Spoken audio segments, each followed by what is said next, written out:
Assalamualaikum and good morning everyone. My name is Ram Shai, studying class 4. Today I am going to present a speech on Republic Day.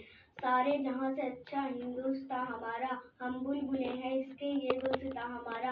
आदरणीय principal, शिक्षक और मेरे प्यारे दोस्तों, आप सभी को गणतंत्र दिवस की हार्दिक शुभकामनाएं। 26 जनवरी को हम सब गणतंत्र दिवस के रूप में मनाते हैं। दरअसल इस दिन ही हमारे देश को अपना संविधान मिला। 26 जनवरी 1950 को सुबह 10:18 पर भारत का संविधान लागू किया गया था। संविधान लागू होने के बाद हमारे देश भारत का संविधान दुनिया का सबसे बड़ा लिखित संविधान बन गया।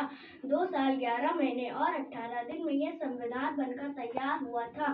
संविधान को लागू करने के लिए 26 जनवरी का दिन इसलिए चुना गया क्योंकि 1930 में इसी दिन कांग्रेस के अधिवेशन में भारत को पूर्ण स्वराज की घोषणा की गई थी। जय हिंद।